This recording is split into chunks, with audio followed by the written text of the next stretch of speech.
Welcome to the Boneyard with Steve Robertson. As always, I am your good friend and host, Steve Robertson, coming to you on Maroon Friday. Hopefully you're celebrating Maroon Friday, even though we don't have any seasons in session. We're still Bulldogs, 365, 247. And isn't it great that we live in a country that we can celebrate Maroon Friday as we wish? It's not too much longer. What is it, 71 days, I guess, to the opening of Mississippi State's college football season. We will do an opponent preview today. We'll also talk a little bit about the official visit weekend. That'll be our first segment of the show. We'll talk about who's coming in and kind of some general overview about recruiting. We've got a top 10 list of a recently deceased singer/guitar player that many of you know, and you probably don't know that you know him. Yeah, one of those. But, a lot of comments, too. I've heard from many of you, I guess kind of about the soliloquy from the last show, about needing someone to talk to. And I tell you, it's encouraging, but also, too, it's very sad in a way, as I've mentioned. It makes me sad to know that there's so many people out there that can't turn to maybe the people they love and trust the most. And I had somebody yesterday call me, and I'm not going to disclose the name or any details, but he just kind of made a comment. Sometimes the people around you, will just kind of nurse on you a little bit and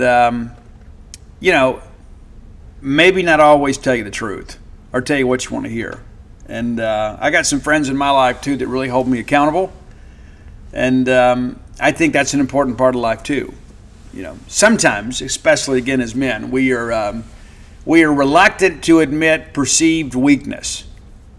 It's true, and there's some other people out there too. I mean, they just feign security all the time, I know some folks. They're so incredibly worried that everybody else is going to find out that they're a fraud.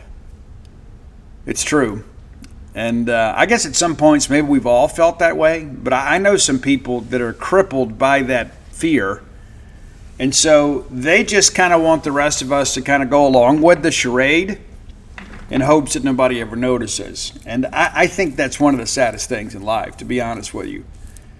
I've heard before that the most expensive thing in life is a life of regret. I think maybe the second most expensive part of life is pretending to be someone you're not. Things are difficult. It is.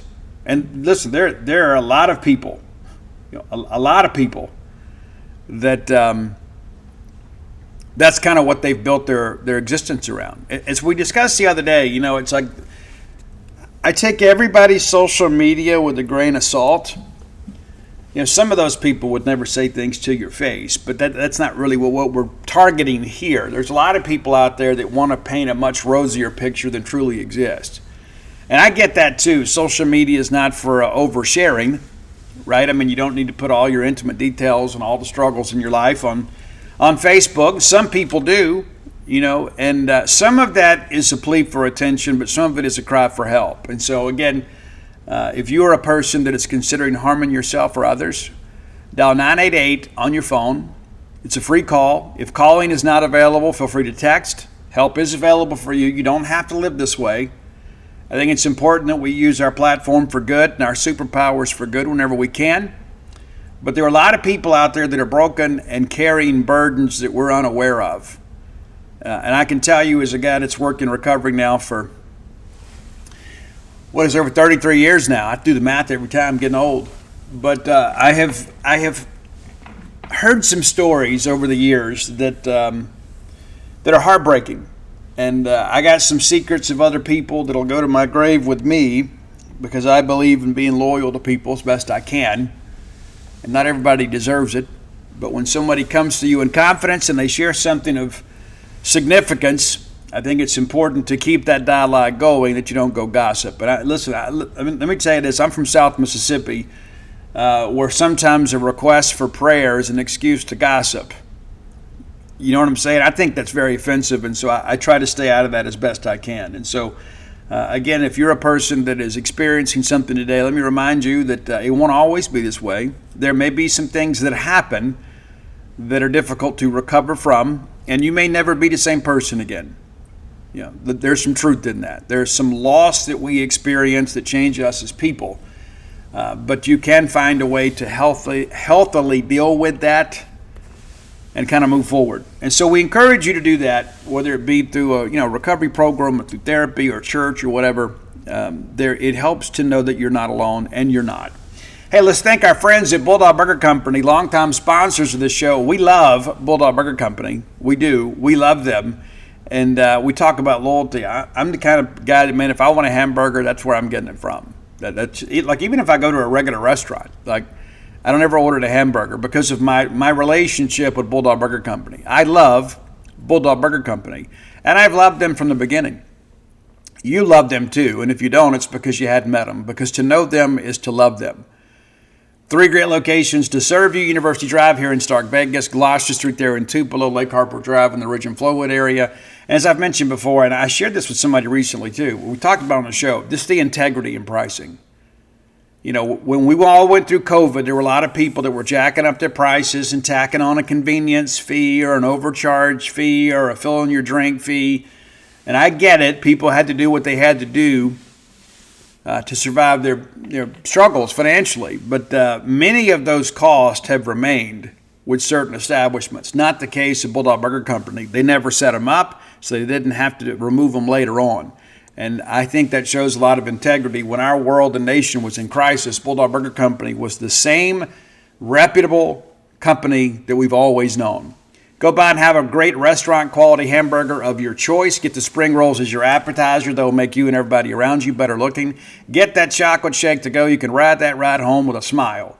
Bulldog Burger Company, the place where people go to meet, M-E-A-T. All right, let's jump on this visit list here. We have confirmed 19 official visitors this weekend. It's a big weekend, and the dead period begins on Monday, and you don't get to host official visitors again until September 1st.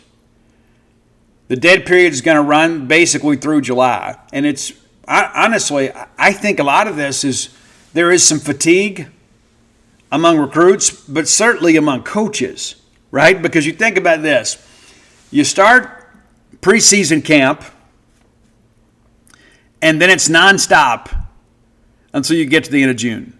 So the only time you can truly take some time with family is in the month of July. Now, you still got to stay on top of your recruiting. It's like shaving. You don't do it every day. You look like a bum, right? But the reality of it is as soon as the regular season ends, right, whether you have bowl practices or not, you're already into portal recruiting mode. Whether it's player retention, whether it's player acquisition, you go through all of that. Then you get a little bit of a break after that December signing period, and then you're kind of right back to that finishing up your portal stuff. And then you get those guys on campus. You got to get everybody enrolled and work through all that stuff. Then you got spring practice. Spring practice ends, spring portal season's here. Then you've got prospect camps, official visit weekends, and we have never asked more of college football coaches than we're asking now. Never in the history of the game. So the demands on these coaches are immense, but also, too, I think now you get through this weekend, you kind of get settled a little bit, and you have the dead period. And I reiterate this because so many people get confused. You can still communicate with recruits during the dead period. You can. But you can't have any in-person recruiting activity on or off campus. So no in-person visits of any kind. You can text, that sort of stuff. Guys can call you whenever they want to. I think during the dead period, you're permitted one phone call. I think that's right. It changes every year, it seems. But again, your coaches around the country are about to get a much-needed break. But those guys work 365 days a year, right? There's never really any days off. I see these, the hashtag on Twitter, no days off, and there's so many guys that you take a lot of days off. But, part of the deal. But here we are, 19 official visitors headed to Starkville today, and we'll have full coverage on Sunday. We had an official visitor earlier this week, too. We're trying to catch up with him. But let's run it down here. T.J. White, linebacker out of Jackson Academy, and I'm hopeful that he shows up. And let me tell you why we're concerned about that. He and Darion Albert, both of Jackson Academy, very, very close. Darion Albert was expected to visit this weekend. That visit's not going to take place. He is announcing his decision on July 1st. We expect it to be Tennessee. TJ White also closely affiliated with Tennessee. And so while we still have him on the list, we'll do our best to kind of confirm that he did show up today. But, it's one of those situations that we're watching. I can't sit here and tell you that Mississippi State is in the driver's seat for him. That's what makes this weekend so important. It's been a very competitive process. I remember in the beginning, like his ranking was so low. And I told some people within our network, I said that this kid is one of the best linebackers in the Southeast, without question, if not the country. Well, now his offer sheet and his ranking is more commensurate with his ability.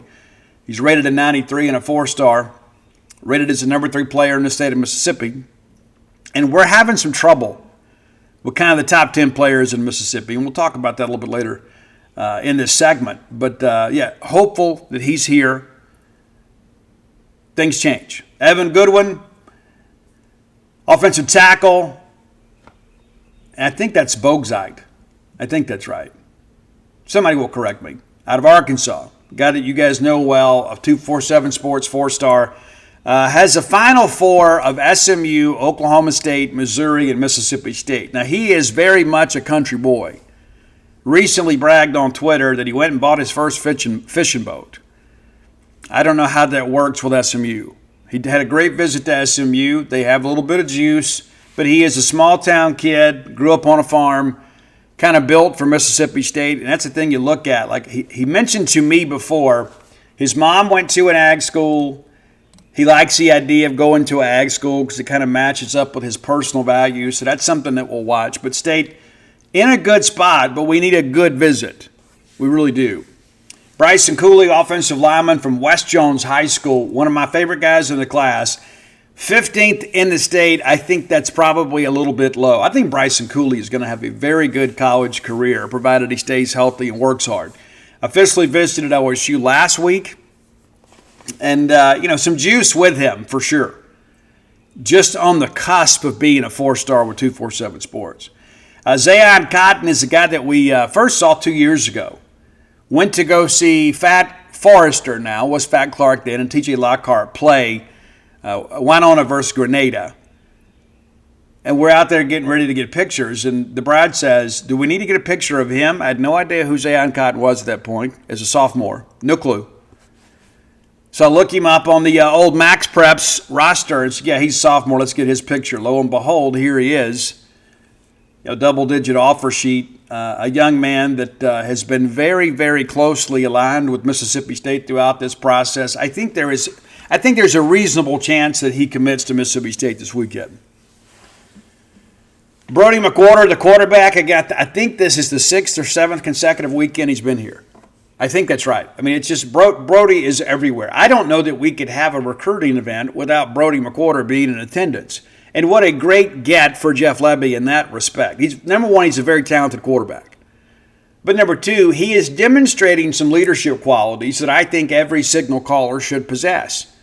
He is coming back at his own expense every weekend to help build the class around him. I don't know that we've had many guys quite like that. It's one thing to have a kid from Meridian or from Madison, from Brandon, that can just jump in the car and be here in a couple hours. This guy's coming from Cartersville, Georgia. And then, staying overnight, going out with the guys, talking at Mississippi State. You got to love it, right? We talk about having winning quarterbacks, guys that are just kind of winners in life. And Brody McWhorter certainly exemplifies some of those attributes. Iverson McCoy, now former Mississippi State commitment. He projects as a safety. Decommitted, and yes, he was the player last year that was in the stands. It was like typing up a decommitment thing and didn't realize somebody was watching him. It made social media, and he was kind of the butt of the joke. Of course, at the end of the day, if you don't type that up, you don't have to deal with that, right? You got to have some personal accountability. And then, after it goes viral, he goes, no, I'm fine. I'm sticking with Mississippi State. And some people try to suggest that it was a joke. Well, then he ultimately decommits. Recently, I spoke with him at camp, 10 days or so ago. And he shared with me then, hey, everything's going to be okay. So we'll see. Took an official visit to Ole Miss. He's very, very close with J.J. Hill, Mississippi State's running back commitment. And so that's an important aspect of this thing too, the ties that bind. And I think that's an important aspect. Those guys committed together. They've taken a lot of visits here together. They'll take one this weekend together. Now, Jaden Creation is a guy that we saw in camp last year. Really liked him. And the thing that I try to observe at camp is not just watching the one-on-ones and seeing who elevates and things like that. I watch who the coaches are spending extra time to coach. Now, they coach them all, but sometimes there are guys that get extra reps and give them more instructions. Chad Bumpus spent a lot of time talking to Jaden Creation from Canton High School. A lot of time. At the time, he was a relative unknown. It's a guy that came to camp as a junior, created a little buzz for himself, and now he's a guy that's got some college options. Rated an 87, he's a composite 88. He's got 10 offers now, including West Virginia, LSU, Ole Miss. He's got a lot of options. And I do think that he will be a Bulldog when it's all said and done. I think he wants to stay closer to home. We'll see how things go. Zion Crumpton, this is another young man that recently committed to South Florida and has taken some other official visits. North Carolina brought him in, offered him during the visit. He's a young man out of Montgomery Carver High School, and yes, that is the same high school that produced Chris Relf. We've had some success there. Some other times we haven't. I remember Jeremy Johnson decided to go to Auburn, but a kid from Montgomery going to Auburn is not a big surprise. But Crumpton's an interesting player, 6'1", 165, of course, needs to bulk up and gain some weight. But he's another one of those guys, too. Yes, he's confirmed, but I'll feel better knowing he's here, right? Anytime that a guy makes a commitment and then has a visit the next weekend, you just kind of wonder. And we've seen some of that. Some guys have committed and come on in. Some other guys have committed and just canceled their visit. So we'll see what happens. But very explosive guy. Jacoby Green, now a longtime commitment to Mississippi State out of Havana, Florida, out of Gadsden County, not too far from Tallahassee. There were some people early on that thought Florida might be able to flip him. So far, they haven't been able to. He is an interior offensive line prospect. We kind of profiled him as a guard. He'll be back in town taking his official visit and doing all the right things on social. Like you'd like to see the guys retweeting stuff about other recruits and commitments and, he and Brody McWhorter have struck up a friendship. That's very important.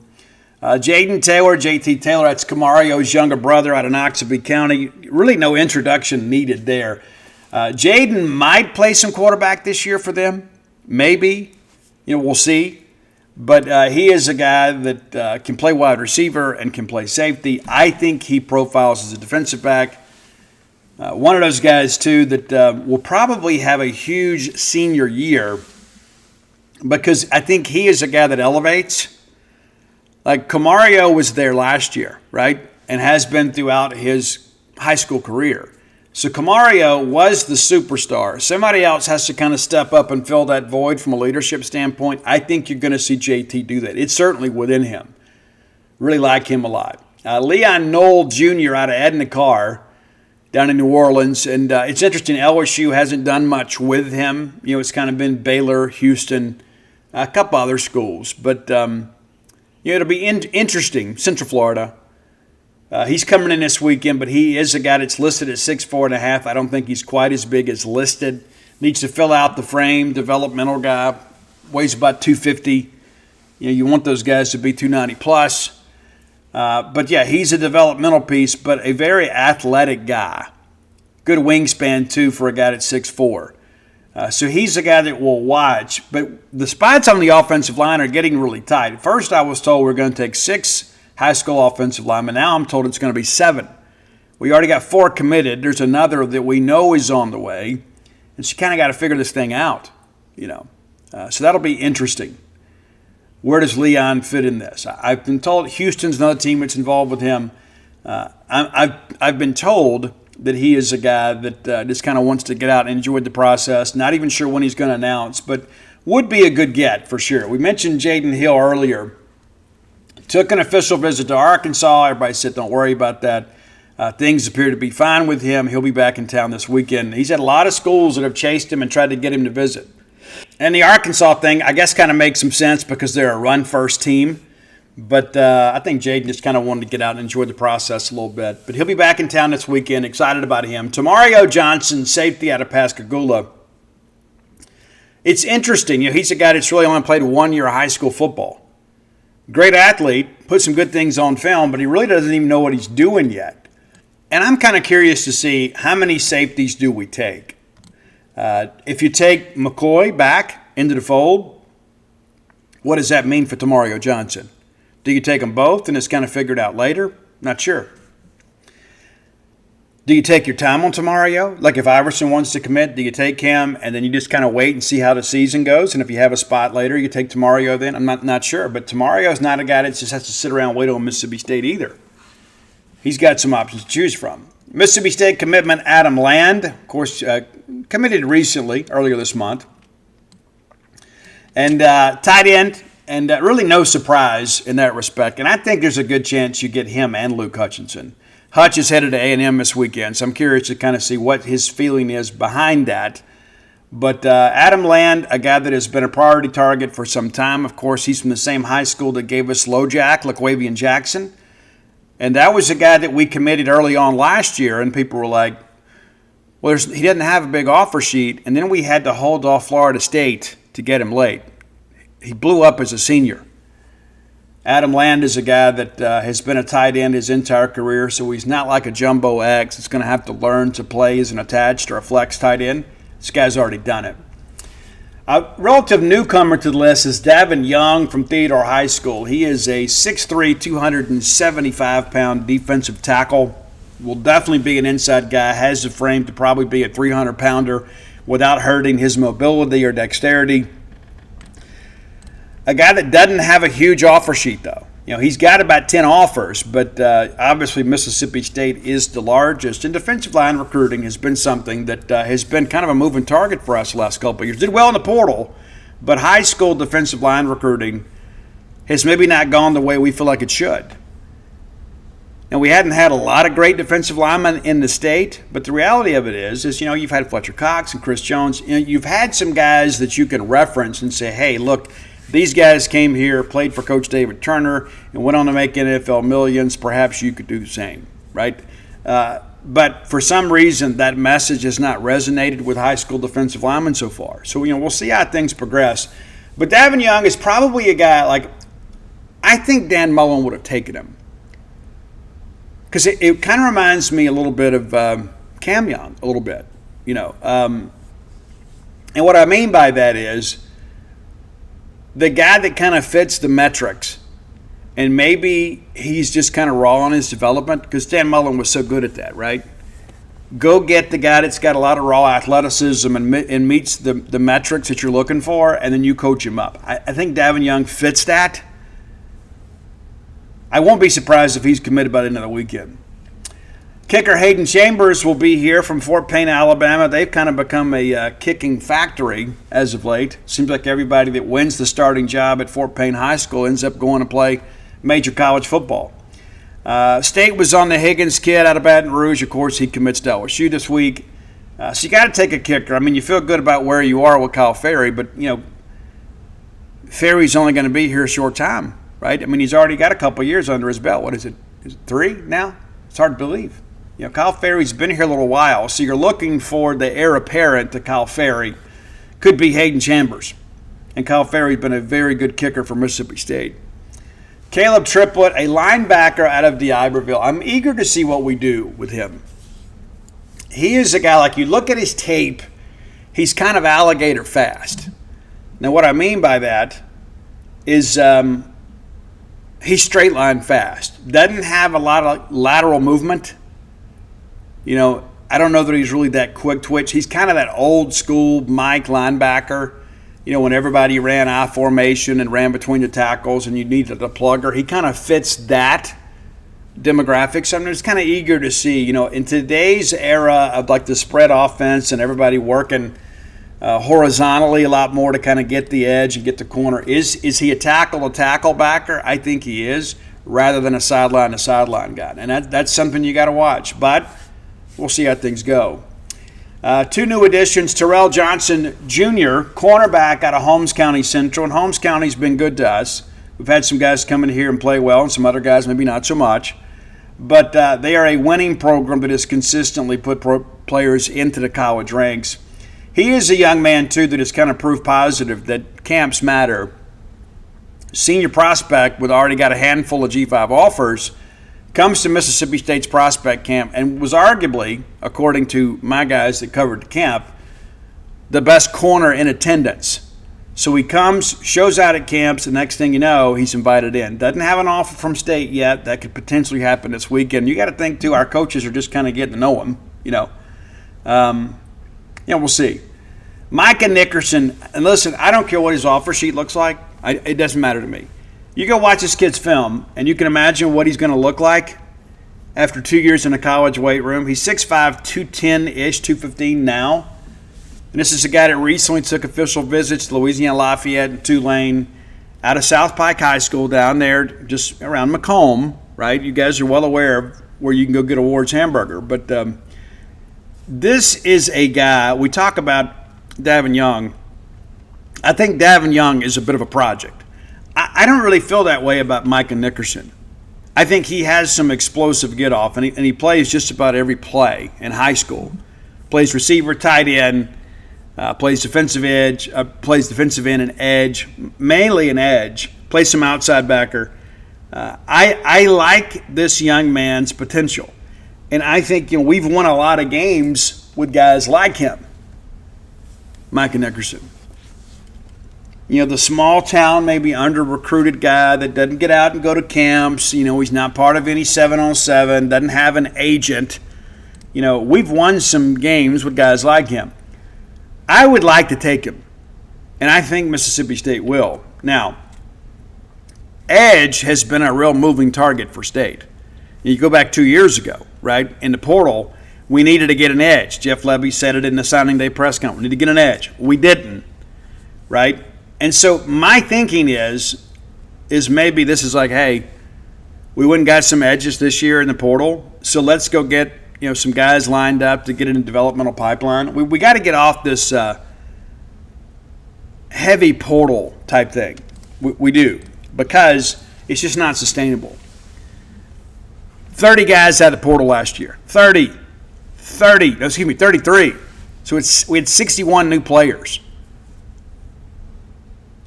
It's a different deal, man. But at some point, in order to get off of that, you've got to get some guys in and start getting them developed, and I think the best way to do that is with in-state talent. I mentioned we had an earlier visitor. We did. It's Cassie Barnes out of Grimsley High School in Greensboro, North Carolina. We get him in. He is a guy that's got a ton of options right now.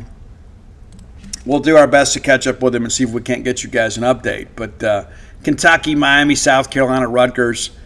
He is one of these guys that is a Power 5 guy and getting a lot of interest from our contemporaries. So he's kind of in the talent pool in which we swim.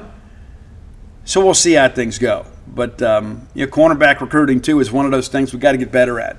There's no ifs, ands, or buts about that. So that's your midweek visitor, and then your 19 that are expected in. And, again, we'll do our best. There's a couple guys that we'll be kind of monitoring today to ensure they actually make the trip. But, again, last big weekend. And what's interesting, too, I read the same things that you guys write, right, on message boards and social media for the most part. And people are concerned. And I get some of that concern, too, guys. I've got concerns, too. But I think this weekend could be a very big one for State. And I don't just necessarily mean from a ranking standpoint, right? You think about how good Evan Goodwin is, you get him, that's very significant. Bryson Cooley, same situation. Zayon Cotton, I love the kid, and I think he is a fabulous player. Rated an 89, would be one of the higher rated players in our class. I don't really care about the rating as I care about the matchup. I think he is a guy that could be an interesting toy for Jeff Lebby to use because of his skill set. Again, you wonder, is he a flex tight end? Is he a jumbo X? I don't know that he's got the foot speed to play X receiver in the Southeastern Conference. But I think you could have some packages where you set up a matchup that is advantageous to the offense because of the versatility of Zion Cotton. I really like him a lot. And I've liked Iverson McCoy. I wasn't sure how I was going to feel about him, and I watched him play last year against White Station. I loved him. I did. And late in the game, when they needed a play to put the game away, it's McCoy that comes away with the interception. Jaden Creation, not highly recruited, not highly ranked, but pretty highly recruited. So maybe that says a little more about our ranking at 247 than it does the kid. But, yeah, you got some dudes here. And, again, I think this is easily the most talented crop of visitors that we have had this recruiting cycle on campus. And so I think it's going to be a busy day for us on Sunday announcing commitments. I think you guys should be excited about that aspect of it. But 14 commitments right now. I figure we'll probably settle somewhere around 20 before we get into the season. And then we'll kind of see how things go. But we got to go win some ball games. And that's at the end of the day, like everybody just tries to figure this thing out. Steve, are we not allocating enough resources? Are we not working hard enough? Guys, we went 2-10 last year. Went 2-10 last year. And then the forecast from some of the pundits out there suggests that State's going to win 3 or 4 games this year. So we don't have a lot of the social media traffic because of the fact that we didn't win last year and we're not expected to win this year. And so the only answer is you got to go prove everybody wrong. You got to go win some games this year. And listen, I hate these years. I hate them when I just want to get in a bowl game. I just want to get to a bowl game. I just want to get to a bowl game. Now, that's how I feel right now. I just want to make it and get bowl eligible, number one, to show that we are changing the trajectory of the program. It's incredible how things change so quickly, right? It's incredible. It really is. How we go from 13 consecutive years with a bowl game, and we finish the 22 season ranked in the top 20 with a win in the Outback Bowl, and we think, and the Golden Egg Trophy, we're like, hey, we're riding high. Things are going great. And then things changed, right? It did. And now back-to-back losing seasons, and people are forecasting a third. And so there's a lot of people out there telling these kids, hey, Mississippi State is great. You may like the coaching staff there, but that program's not trending in the right direction. I don't believe that, but that's the message, right? And so I think that's an important aspect. There's really, the most important aspect of this is winning. You got to go win. So if we go put together a winning season this year or get to a bowl game, there are some doors that are closed to us today that would be open for us in, say, November, December. So we're doing what we need to do now. And Jeff Lepping and his staff have proven if a guy doesn't continue to develop, if they take a chance on a guy in June and take a commitment and he doesn't develop his senior year, they've proven if we need to move on from a kid to make room for another one, we will. And so I got no problems with that aspect of it. And so just because things look a certain way today doesn't mean they're going to look that way come signing day. It's time for our player of the day, sponsored by closewithblair.com. Blair Chandler is my friend, your friend, our collective friend in the mortgage industry. Blair gets things done. Visit the website closewithblair.com. 601-500-2344 is the number to know. 601-500-2344. That goes directly to Blair. Not a call center, not a receptionist. Goes directly to Blair. It's his personal cell phone number. Yeah. It's a business phone because he's all about business. He stands on business, as the kids say these days. So get that pre-qualification letter. That's a life hack they never tell you about. I'm telling you now. That way your real estate agent knows exactly what you're approved for, so you're not shopping above your means. You know how that is, too. You go out there and you think, it'd be great to have this house, but can we afford it? Rather than go skew things where you feel like you had to settle for, have a good idea of what's in your price range. So whether you're looking for your first home, your next home, or your retirement home, Blair Chandler, the name to know, 24 years of experience, get his knowledge and expertise working directly for you. Our player of the day is Brody McWhorter. And as I mentioned earlier, I don't know that I've seen a guy be this involved in the recruiting efforts at Mississippi State. I tell you, it kind of reminds me a little bit. We're going to go back, God rest his soul, DJ Looney. And we called DJ the mayor, before Jake Mangum came along. That he was the mayor of the class. He was the guy reaching out to people saying, hey, let's all be at the home game this weekend. So-and-so's being here. Here's so-and-so's number. Let's text him. Brody is kind of taking on that role with this class. And again, it's really like something I've never seen. We hear it a lot when guys commit. Oh, I'm going to be recruiting this guy and that guy. Kayvon was here last week. Brody came over, made that his personal project. He hadn't committed yet. He's going to announce on July 11th. Maybe we get him, maybe we don't. But I like the hustle of this young man, and I think it speaks well of him as the future leader of our program. He's got to come in, pay his dues, I'm sure, redshirt years in his future, as well it should be. Let him get bigger, faster, stronger. Let Camario and Luke Kromenhag get a little separation between themselves and him. But I've rarely seen this. And I think it's important to praise that because of the fact that when you've got a guy like him leading the charge, I think that helps matters. And we need all the help we can get right now in football recruiting. And to have the future face of your program out there working to ensure that the players around him are of quality, I think is significant. All right, time for today's Top 10 list, brought to you by Kalido Guitars. That's Calido Guitars.com, a Mississippi State-owned and operated company. The grandsons work there, yeah. They have family here in Starkville. They get back every now and again. I like to keep business in the family when we can. I think we should support each other. And if you're a guitar player or you have a guitar player in your life, I'm going to encourage you to use Kalido Guitars. You can go by and see the showroom in Lake Jackson, Texas. You can call. You can use the online shopping opportunities at KalidoGuitars.com. We'll give you a promo code BSR, as always. That gets you a 10% discount off your purchase. That in and of itself is nice enough. But they didn't stop there. You're going to get free shipping. If you don't live in the state of Texas, you're going to get no sales tax. In addition to that, they're going to make a 5% donation to the Bulldog Excellence Fund. I wish more Mississippi State companies did this. So let's reward Kalido Guitars. Whether you're looking for an acoustic guitar, electric, classical guitar, you're looking for a new case, gig bags, accessories, you can find it all at Kalido Guitars. I've got a guitar stand from them that I'm very happy with. And you don't just need your guitar leaning up against a wall somewhere. It's bad for the neck. When you got a bad neck, you got a bad guitar. It's true. So don't neglect your instruments. Outfit everything the way you should at Kalido Guitars.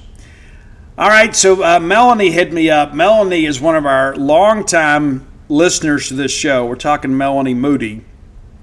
She has also sent a lot of suggestions over the years for top 10. She's probably in the top 3 as far as selectors go to offer recommendations. And she shared, that Rick Derringer died. And a lot of you say, well, Steve, who is Rick Derringer? Well, Rick is a guy that's worked with a lot of people, the Edgar Winter Group, Johnny Winter, Cyndi Lauper, Barbra Streisand, Steely Dan, Weird Al Yankovic.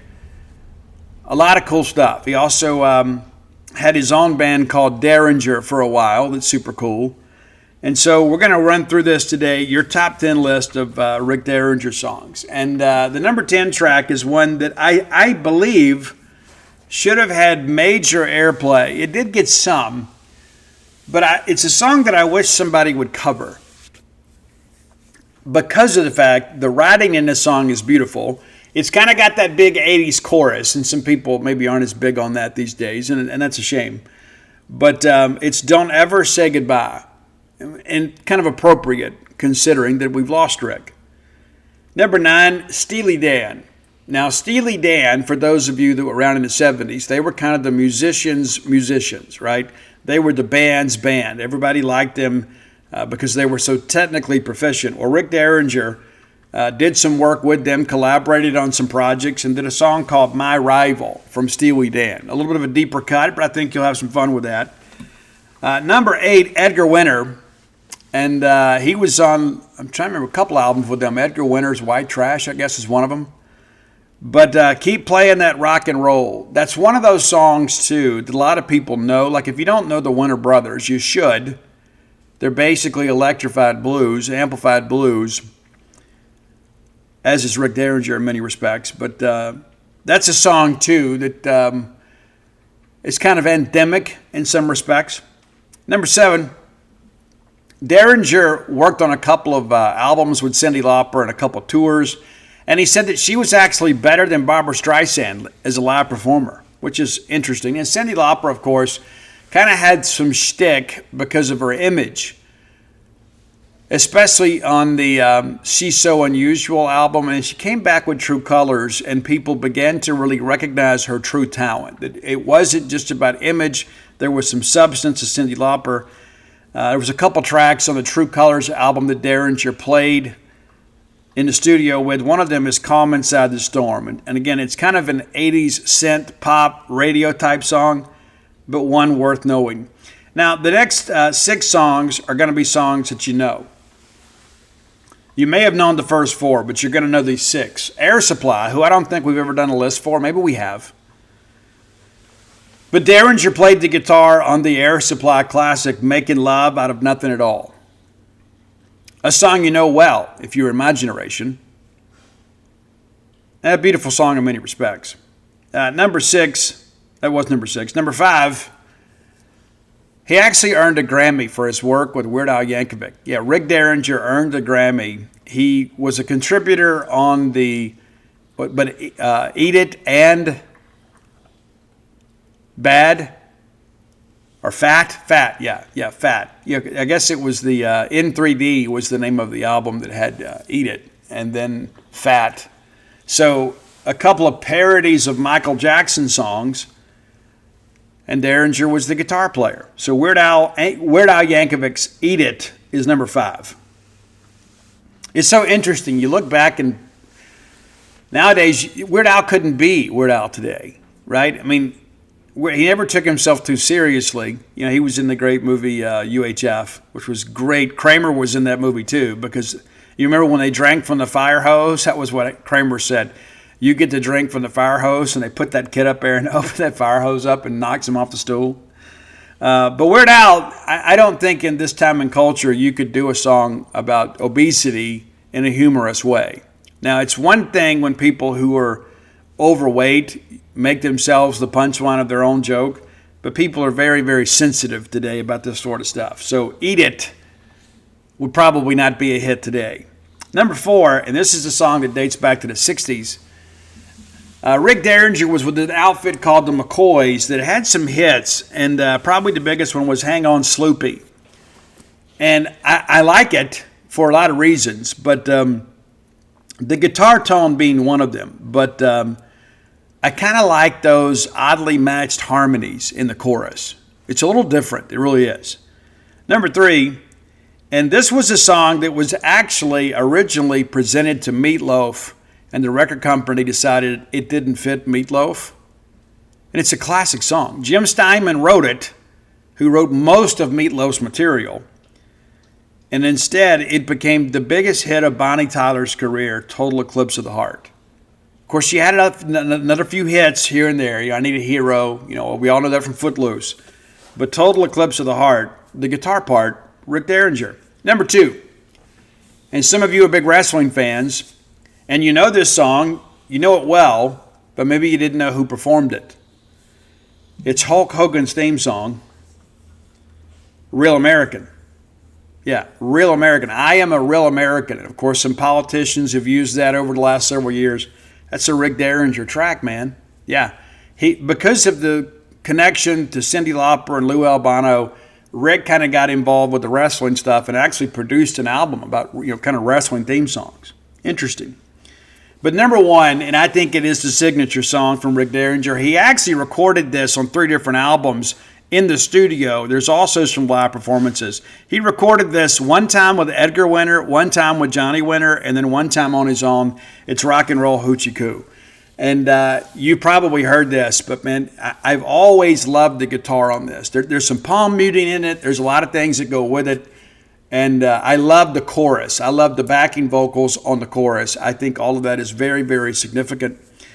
So Rick Derringer, a sad loss in American music. But again, a guy that you know his work, but maybe you didn't realize you knew his work. And I think many of you are going to be like, really? All American? Real American? Yes, I am a real American.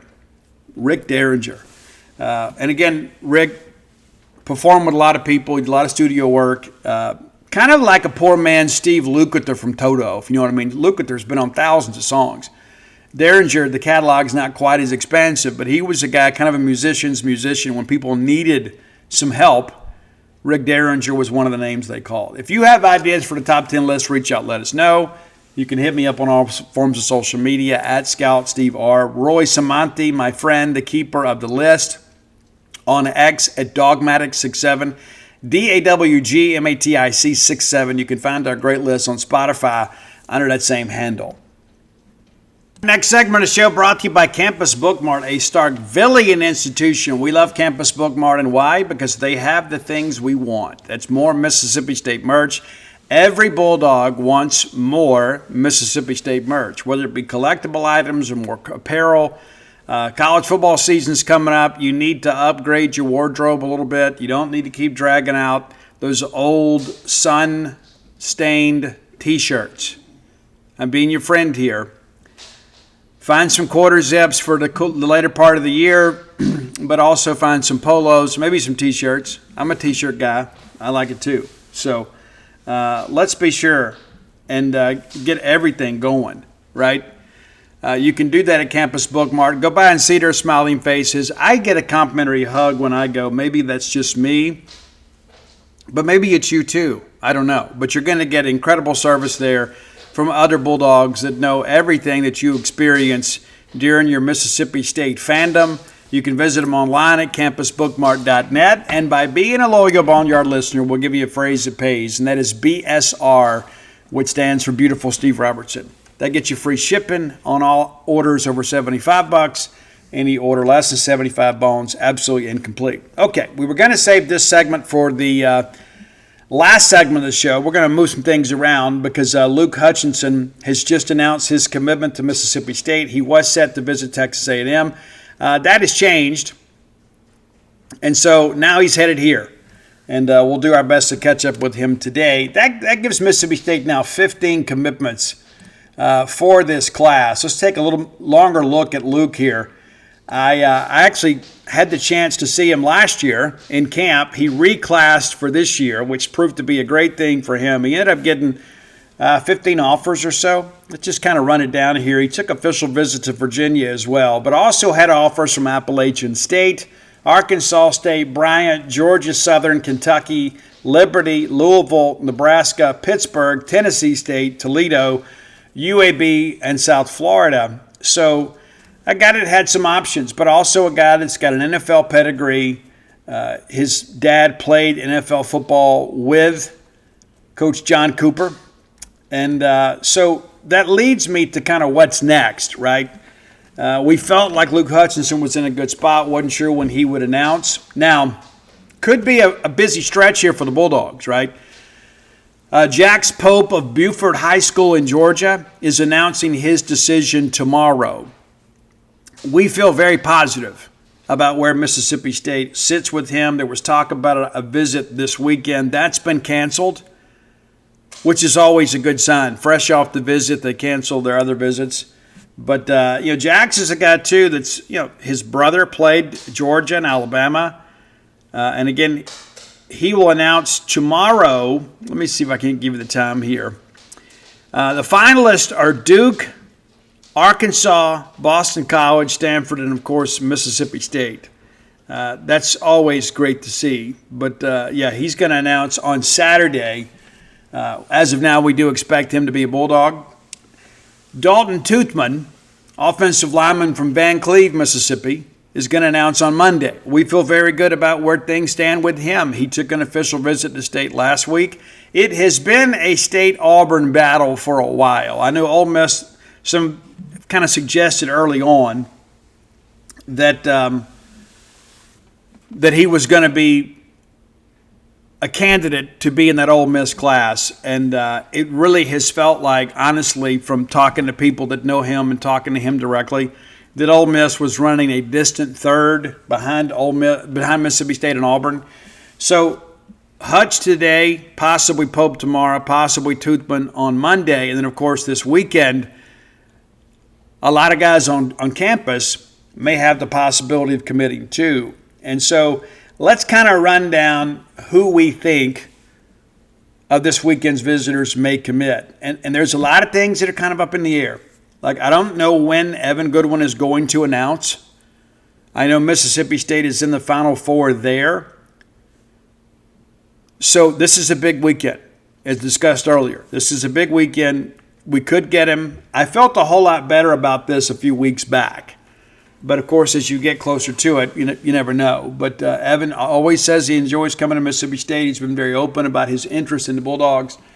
Bryson Cooley, I'm not sure when he's going to pull the trigger, but that's a possibility as well. Zayon Cotton is a guy, I think that is simply a matter of time. I don't know if it's Sunday, if it's Monday, or if he has a special date in mind. And matter of fact, while we're here, I'm going to go ahead and put in my crystal ball pick for Mississippi State for Zayon Cotton. We'll go ahead and do that right now. We'll put a confidence level of 9 on that. And so now Mississippi State has the crystal ball projection there. Matter of fact, let's just go on a run here. Why don't we do that together? Let's just go ahead and do that together. We'll go ahead and just knock a bunch of these out. Maybe not a bunch. We'll knock a few of these out. So we'll put our prediction in for Mississippi State for Zay Cotton. We will do our prediction for Dalton Toothman. That's done. And I believe we've already done Jax Pope, but let me go double check that. We'll take a look real quick. So yes, that's already been done. And I tell you what, let's go ahead and do another one.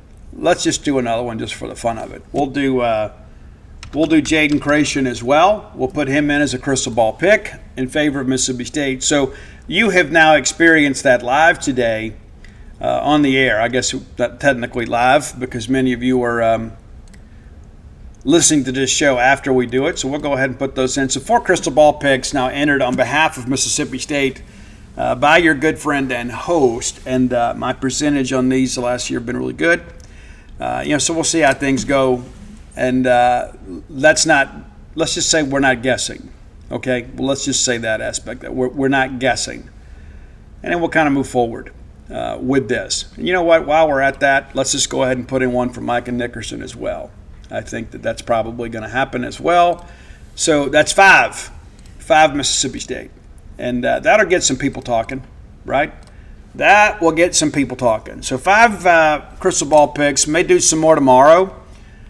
And these are my predictions, and they're not guesses. This is what I expect to happen based on knowledge of the situation. So all part of the deal. Yeah, so we expect a busy stretch here. And this is a fan base, too, again, that has expressed some concern, about the recruiting efforts. And I think the next several days will probably assuage some of those concerns. Maybe not all of them. And part of that, too, and again, I've got concerns about this, too. I mean, I'm not oblivious to what's going on. I've been around this a long time. And not everybody's underrated, right? There's some guys out there you begin to ask yourself, hey, what am I missing here? Right? There's always that part of it. And there's some guys, too, you look at and say, you know what, hey, these guys truly are underrated. But there's some other guys that, just like, hey, we're not that much smarter than everybody else. But sometimes you just go take a guy that you like that maybe fits your scheme. But my concern with some of this is that, we're just not getting – in a year that there is a very good year in state, I don't know that we're getting enough traction with the alpha dogs in the state. Not saying we hadn't got some good players, but, man, in order for us to make some things happen, we got to get great players. Now, along those lines, you know, you've got Jaden Hill, who is definitely undervalued. I think everybody would agree with that. He won a state championship, 7A player of the year, outstanding. But let me run these things by you here. Okay, the number one player in the state, Tristan Keys. We knew it was a long shot from the beginning. Not going to visit here, committed to LSU, recently visited Tennessee. There's some talk about Alabama, but we're not in the game. Number two, the top safety in the state, Braylon Womack. We thought early on of the top players we had the best chance with, we thought it'd be him. He's not even visiting. TJ White, again, number 3 player in the state, set to visit today, and we hope that happens. But guys, of the top 10 players in the state, he's the only one that's expected to visit. That's a concern. No matter how you slice it, no matter what you think about Jeff Labby, what you think about Zach Solomon, the direction of Mississippi State football, that's a concern. Nolan Wilson, defensive lineman from Picayune, has never really given State a look. Xavier McDonald, originally scheduled a visit for this weekend, not coming. Demarius Yates was committed to State. We had Yates and J.J. Hill both committed at the same time. Yates now headed to Ole Miss. Corey Wells out of Petal, who I think is actually the top defensive lineman in the state. I like him a little bit better than Nolan Wilson. I think Nolan can play. I'm not in any way downgrading Nolan. I think Corey Wells is a little bit undervalued, even though he's a 4-star. He's headed to Texas. Darian Albert, we talked about him. I would not have him as a 4-star. I wouldn't. He's a little bit over 6 foot. Wingspan's not great. He is a load inside, don't get me wrong. I would have him as a high 3, maybe an 88 or so. I expect him to announce for Tennessee on his announcement date on the 1st. Jace Matthews, a wide receiver from Greene County High School that we were very excited about in the beginning and thought we had a really good chance to get, not visiting. Tylen Wilson, we got his teammate coming in from Pascagoula. He's not coming in either. So Tylen, a guy that very early on that spent a lot of time on campus in the early stages of his recruitment, not going to visit. Emmanuel Tucker, the number 11 player in the state, at one time was committed to Mississippi State of his own volition, right? He's a guy that decided, I want to commit to Mississippi State. Decommits. A lot of Ole Miss people thought they were going to get him. He didn't. He's going to LSU. Preston Ashley, another guy from Brandon High School that we felt really good about, 4-star safety, not visiting. Jeraylin McCoy, the number 13 player in the state, I'm not as high on him as some other people are. He's been committed, I think, to 3 different programs. Recently committed to Florida, but we knew pretty early on really wasn't in the game with him. And so of the top 13 players in the state of Mississippi, only one of those guys is expected to visit Mississippi State. That's not great. Not great. Now, you get outside of those guys. You get Zay Cotton, 14. Feel good about him. I think he's eventually going to, to announce for Mississippi State.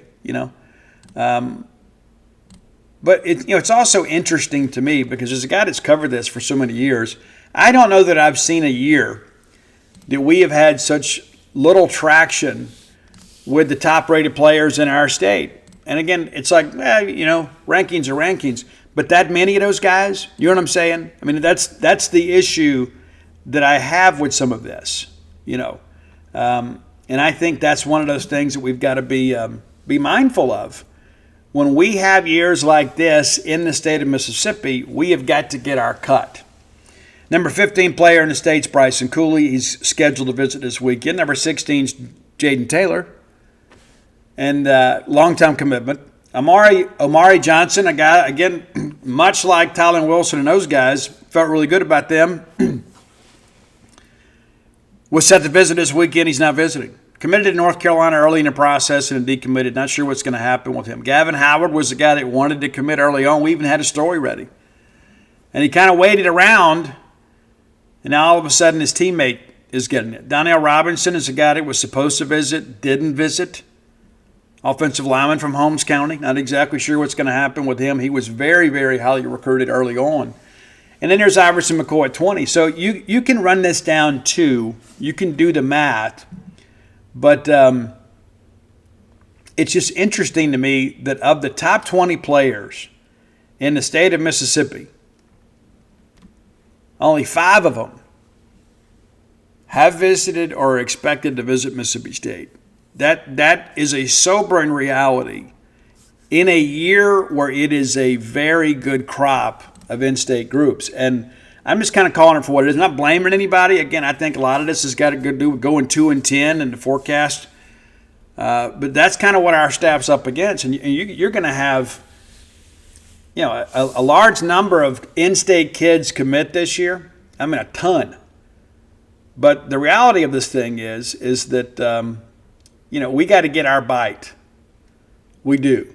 We got to get our bite in all of this. And, you run back and look at some of these guys. We got guys in the 40s in the rankings that, like Colin Flanagan from Oxford High School, going to Vanderbilt. Caden Cutchins from Hartfield Academy, headed to Liberty. Mitchell Smith at number 37, not sure where he's going to end up. But, that's a guy that's got some ability. Braylon Williams at 33 is committed to Ole Miss. Zach Jenkins from Laurel, love his game. I do. Headed to Memphis. Hayden Ainsworth, number 28, got it reclassed this year, headed to Nebraska. So it's a very talented group. Rodarian and Daniels from Lake Cormorant headed to Purdue. I run this down just because of the fact I think it's important to, number one, we get so caught up in the big maroon bubble sometimes. And we think, let's just focus on who we have. There's another tier of recruit within our own state that we've got to do a better job of getting to campus. And a lot of that revolves around winning. It's not a matter of effort. I can tell you, we've invited these kids to campus. We've had a bunch of them come for junior day events. But as things have gotten a little more serious, we're just not really in the game. And to me, the only way to fix that is to go win ball games. And so that's kind of where we are. It's not to say that we won't get some good players, but we've got some elite players within our state right now that are not even giving us a sniff. And that's got to change. All right, final segment of the show brought to you by the Stark Vegas Clubhouse. The best place to stay in the Golden Triangle without any question when you're bringing a large group to town. And you know what? You should. You take a lot of trips. It's kind of the same old thing. They're fun.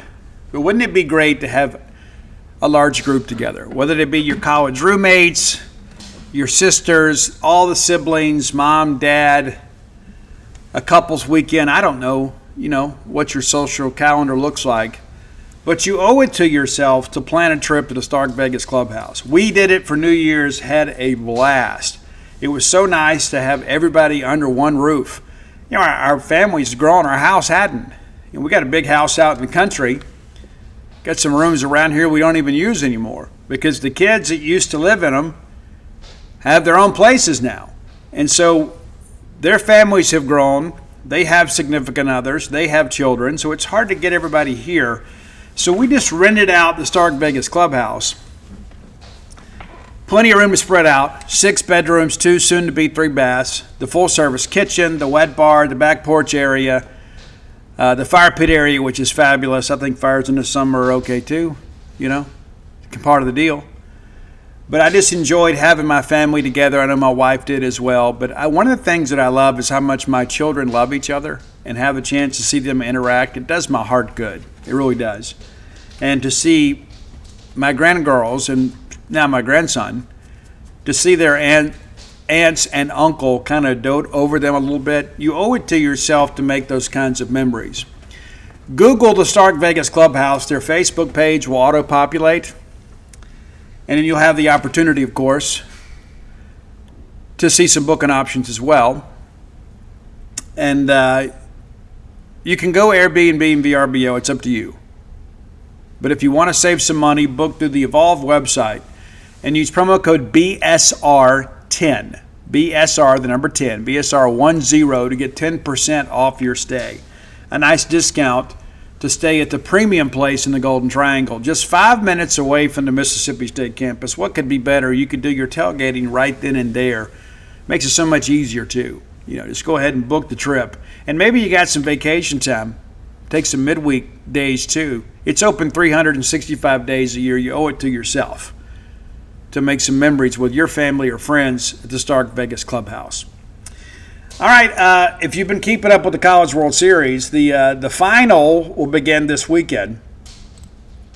And I'm excited about it. I love the College World Series. I love college baseball. If you listen to the show, you know that. I do. I love it very, very much. And I wish we could go ahead and suit up and play right now. I really do. Some work to do. We've had some official visitors this week with catchers and some pitchers, among others. But I just kind of wanted to go through this whole last couple days here. So tomorrow night, Saturday night, will be game one between LSU and Coastal Carolina. Beginning of this thing, did you have Coastal making it? You might have thought LSU would have made it. And I'll be honest with you, I thought they were probably kind of a flimsier top 8, but they've proved us wrong. They're there. That's part of the deal. And LSU and Jay Johnson do a great job. Coastal Carolina, you probably didn't expect them. I didn't. I thought they would lose the Super in Auburn, but they didn't. And they've swept through this thing. But I wanted to go back and talk a little bit about this LSU-Arkansas game. Your Coastal got on Louisville pretty good, 11-3. And hey, great run for the Cards of Louisville. They were one of these teams that came in, didn't have a number next to their name, made a nice run. It's good to see them kind of back. But 3 of the 4 semifinalists were all host, which kind of goes to the whole point about it's so miserable not hosting if you're Mississippi State. So 3 of the 4, Coastal, Louisville, Arkansas, all hosted, and Louisville and Arkansas, of course, top 8 national seeds. But Arkansas was the favorite, and we said then, since they're the favorite to win it, they probably won't win it. And after what we saw the other night, I think it's pretty safe to say that the Arkansas curse is real. And, of course, I had some idiot on Twitter wanting to argue with me. Number one, LSU is one of these teams. We talk about the Cajun voodoo, and they wanted to argue, it's not the Cajun voodoo, it's the Arkansas curse. Hey, it can be both, clown. So LSU is one of these teams you cannot give life to. You can't. You got to cut the head of the snake off, man. Simple as that. When you beat LSU, and I have a tremendous amount of respect for them, I don't want them to win another national championship. I don't. I'm very envious of LSU. I admit that. They're who we want to be. But it was crazy how that 9th inning worked, right? So Arkansas, with the lead, chance to force a winner-take-all bracket final. They're up 5-3 with 1 out in the 9th. Derek Curiel hits basically a routine ground ball to the right side. Second baseman's going to make that play 99 times out of 100. For some reason, the first baseman from Arkansas ranges way off the bag and cuts it off. The pitcher's late getting over, who was a freshman, and that's one of those things you ask yourself, maybe you shouldn't have a freshman in that situation. But the argument that I would make is he got the ground ball. He got a strikeout, got a routine ground ball, and he's probably not expecting to go have to cover because that is a routine ground ball to second, not to first, to second. The first baseman totally blows this, throws the ball away. Curiel takes second base. You've given LSU life, right? Here they are with 1 out and a routine bouncing ball to second. They're thinking, okay, we're down to our last out. But no. Somebody tries to do too much, and now the tying run comes to the plate with 1 out. You got a runner in scoring position. You end up getting a walk. The kid got rattled, got a walk. And the next thing you know, you get a ground ball to short. And you got Aloy, who's a great player. He'll be one of the first players taken in the draft from the college ranks. Had to make a couple little jab steps to his right, and instinctively he decides to go to third to get the lead runner. It's pretty obvious. In hindsight, could have had a game-ending double play. My thinking about that, too, is, listen, I get it. You want to get the sure out. You have to get an out, okay? But if you take down the guy at second base. The double play is still in order. Not that you'd need it at that point, but you have no chance to turn a double play by going to third. You do have a chance to get it, and it looked like Stephen Malam kind of dogged it down the line. He wasn't even halfway there when that throw went to third. I think short of them maybe just not making the turn at second, you're going to turn a double play. The game is over. You force the bracket winner-take-all final. Instead, he takes the sure out at third, and the next thing you know, it's a line drive to left. And it's one of the most excruciating things I've ever seen happen on a baseball field, especially on that stage. It's crazy, man. And you know, Charles is back in no doubles, right? You're playing no doubles, right? Because, you know, the run at second really didn't hurt you. It's that run at first. It's a tying run, so you want to cut off no doubles. You don't want to let anything get by you and allow that run to score from first. And it looked to me off the bat that thing was hit really well. And it was hit hard, but it didn't have a lot of loft to it. So I'm sure his first two steps were back. You don't see that on the video, but I'm sure that's the case. Then he recognizes, oh, wait a minute, this thing didn't hit quite as well as I thought it was. So he's coming in, and I think he slipped. Could be a scenario, too, where that's a topper, right? That's a line drive with some topspin, so it's sinking a little quicker than you think. He misplays it, and then what happens next is just wild to me. The ball hits him in the back and kicks about 50 or 60 feet into that corner. And both runs score. It's a tie ball game. I mean, how many times do you see that where a guy lays out to make a play? He doesn't make it, but the ball just kind of stays close, stays out in front of him, or maybe rolls a few feet to the right. And if it does, that runner is probably held at third. If you're a third base coach like me, I probably send him and force them to throw him out. But considering how far that ball kicked, you almost got to feel like there is something to this Arkansas curse thing.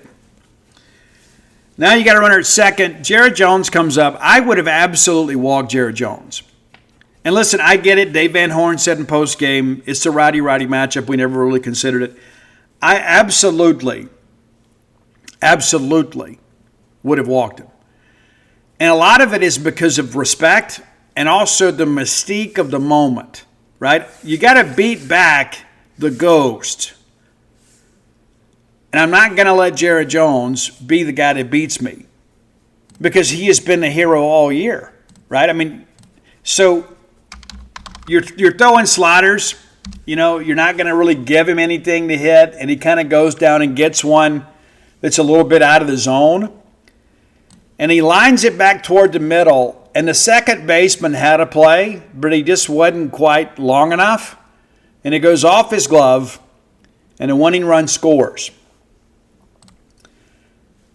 And Arkansas sees their season end. One of the best teams in Arkansas history, and they don't get to play for a national championship. But there's so many things about that ninth inning that just don't make a lot of sense to me. And I think, you know, it kind of gets overshadowed because everybody's made such a big deal about the the line drive to left and a double play that wasn't turned. But all this starts, man, with the first baseman trying to do too much. And that's an aspect of this that I think gets lost because if you go to first base and let the second baseman make that play, and Corral's kind of fleet of foot too, right? I mean, let's just kind of call it for what it is. He is. But it's a fairly routine play. It's 2 outs with nobody on, with a 2-run lead. In many respects, the game's over. And, of course, then you get to the scenario where you pitch to Jared Jones. Remember earlier this week he went 0 for 5. They still won. He goes 3 for 5 in this ballgame with 2 RBI, including the game winner. And the guy behind him was Josh Pearson. Veteran guy, but I would rather pitch to Pearson than Jared Jones. The name Josh Pearson doesn't strike any fear in your heart. And that's not in any way to suggest he's a bad ball player. But Jared Jones is that guy. Like, that's the circle guy in their lineup. You're like, hey, I can't let this guy beat us, right? And you don't want Stephen Malam to beat you either. But, Malam had basically dialed up a routine ground ball. I mean, you just kind of felt like the game was going to boil down to Jared Jones. So why give him a chance to beat you? And listen, I respect Dave Van Horn more than I can possibly say. But when you watch that thing unfold, that was clearly a mistake. And again, we're blessed with the gift of hindsight. But in that moment, I'm thinking, don't pitch to Jared Jones. Don't do it. I thought he was going to hit a home run. I did it. Maybe it was better this way because Hernandez comes around and scores. And Hernandez, of course, a guy that got out of the portal. A lot of people thought he'd be a first baseman, ends up playing catcher. Good year for them. Had a good series against us too. But when I think about these Arkansas folks, and I know many of you take glee in their misfortune, and I understand a lot of their fans on Twitter probably deserve it, right? But when I think about Dave Van Horn, and I think about the people that are, the benefactors in all this, and I think about the fact that these young men believed in each other, there was really no question about it. But, Charles Davalin has been an outstanding player for Arkansas. He truly has. And that's going to be something that young guy, everything that he's done has been erased in the minds of many. Carson Shaddy was as good as any Arkansas player has ever been from a working standpoint. His legacy at Arkansas is overrunning that pop foul that would have been the final out that would have clinched a national championship for Arkansas. He doesn't get it. Oregon State ties it, forces the winner take all. They win it. And the name Carson Shaddy, there are a lot of people in Arkansas, especially in the Arkansas Twitter community, they're like, you know what? Forget that guy, And now Charles Davalin, a guy who has, again, been an outstanding player for them. Played a freshman year at Florida Gulf Coast, transferred to Arkansas, and a native of Montreal, Quebec, and Canada, obviously. But it's a kid that plays the game the right way. And that's what's so unfortunate about that, right? He had 346 this year.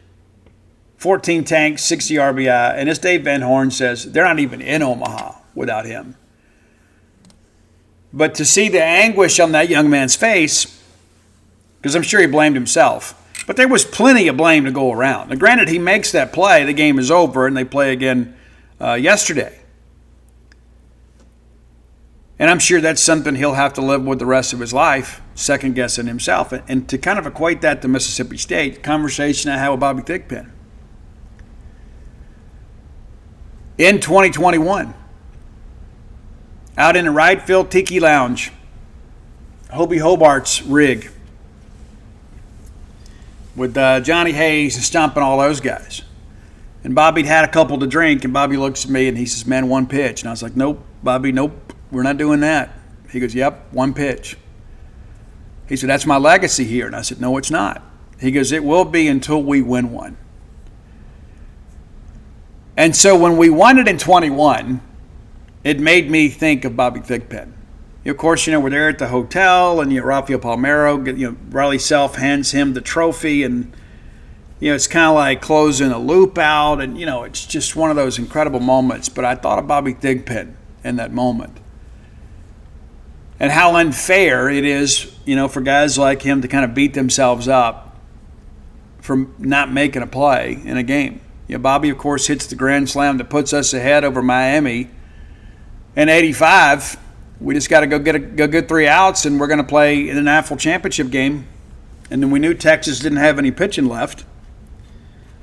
And lo and behold, we give up a walk-off home run. And so because of my love and respect for Bobby Thigpen, I have some respect and love in my heart for the Carson Shaddys and the Charles Davalins of the world, because we know what that's like.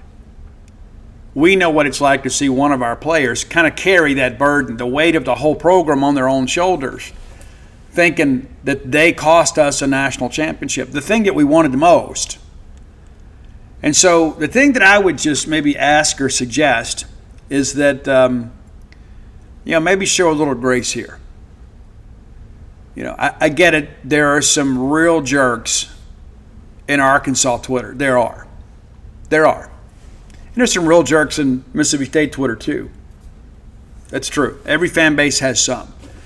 And of course you have some people that, the thing that's so silly to me is like, it's one thing if you have like a connection or a relationship with somebody on Twitter, you want to go give them a little grief. I get that. And there's obviously some Ole Miss trolls out there over the years that I've enjoyed kind of teeing off on too.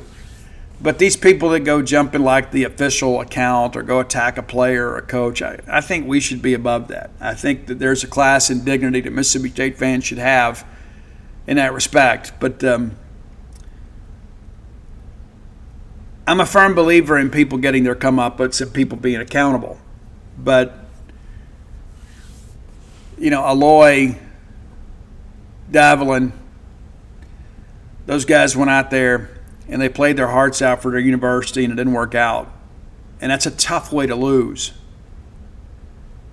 And I'm talking to my son, Ani, and of course he lives amongst the Razorbacks, married a Razorback, and so we talked extensively about all that. And he said something that I thought was very profound, and it's kind of simple on its face. He said, Daddy, you had a bunch of guys out there scared to make plays.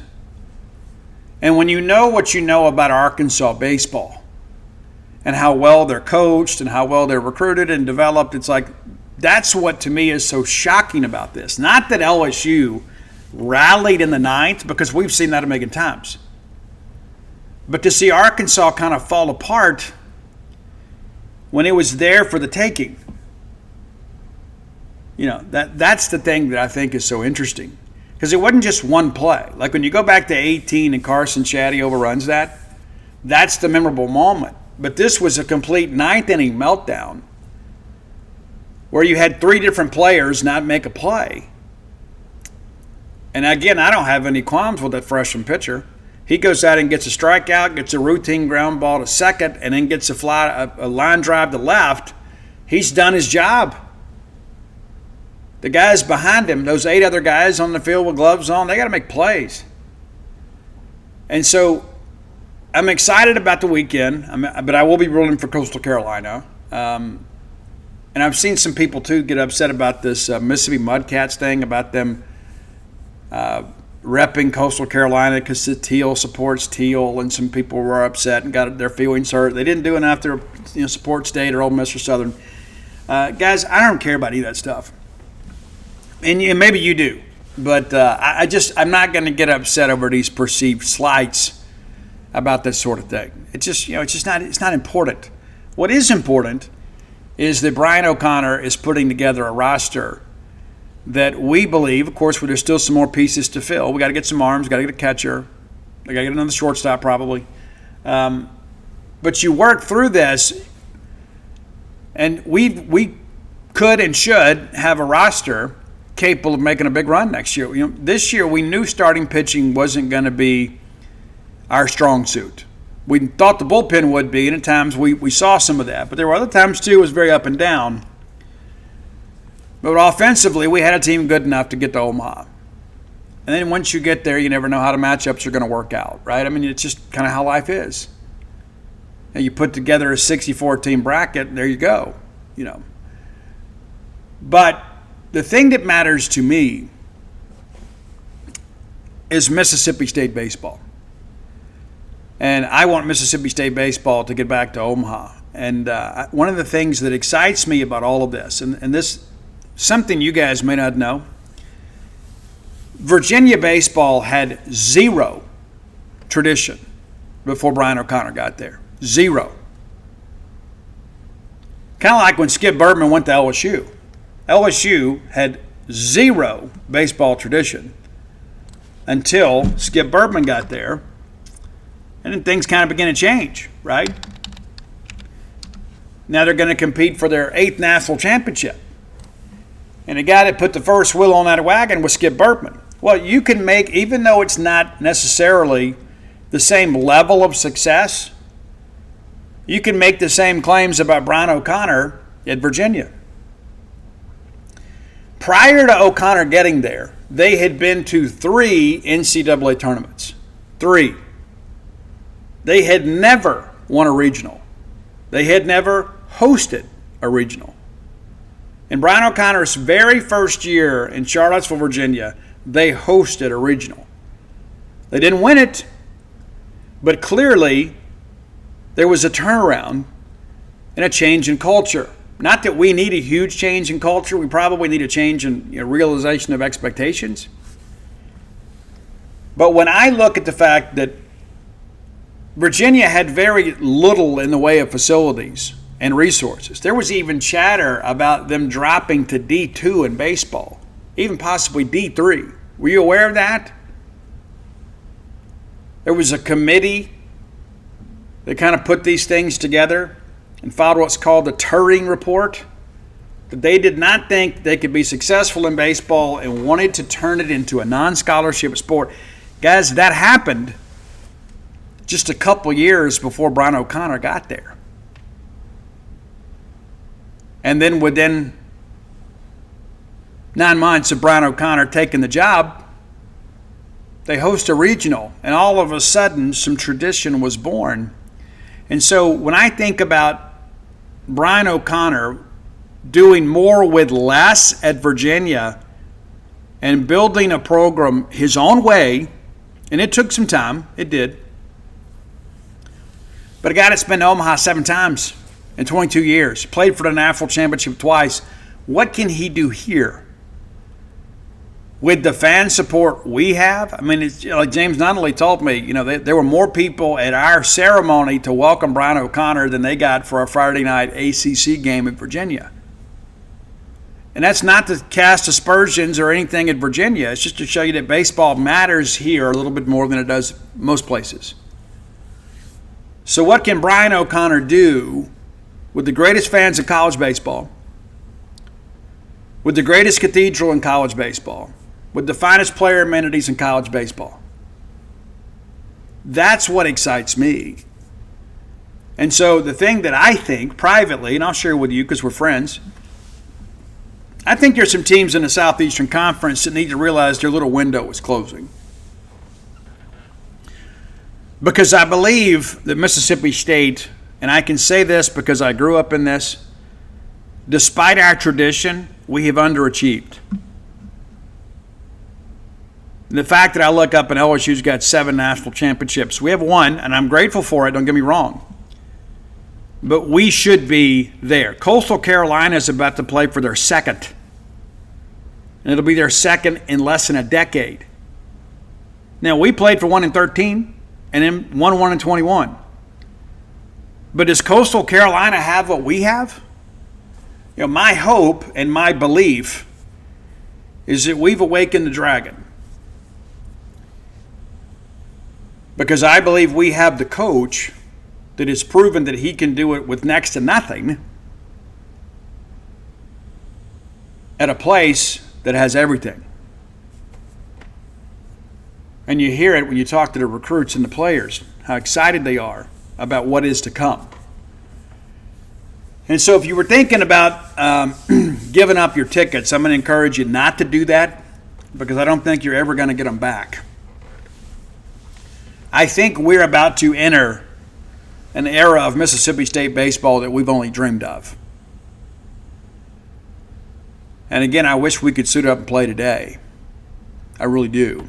It's going to be a long time till February. Now, granted, we'll have basketball and football to kind of carry us over, but I'm looking forward to that. I'm looking forward to football season. I'm curious to see what Chris Jans and Sam Purcell can do this year too. But right now, as you think about, here we are, just over 2 months away from Mississippi State taking the football field. I'm already thinking about what Brian O'Connor's going to do in year 1 at Mississippi State. If he can take a Virginia team that had never won a regional, never hosted a regional, and in year 1 host a regional, what can he do here? What can he do here? And I think it's okay to dream. If you hadn't done so, go to DutyNobleBook.com. Matter of fact, I had to sign some fresh stock yesterday for the Dude. You can order online at DutyNobleBook.com. All my sports titles are there, along with my personal memoir, When the Bottom Falls. And thankfully, all these months later, the Dude is still number 5 on the Mississippi bestseller list. Maybe this writing thing's going to work out. Much to the chagrin of others. In addition to that, if you haven't done so, come float with us at True Rest Floats by Starkville. You can call my lovely wife, Dana, at 662-268-7601. She can answer any questions you have. If you're a person that has chronic pain or anxiety, we may be able to help you. We've helped many others. Or maybe you just need a break.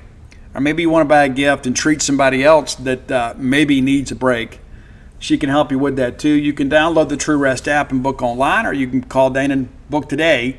And come join us over at genespage.com, still running at 50% off the annual subscription price. Until next time, let's all live our lives in a way we make more friends than enemies, and people can see a difference in the way we live.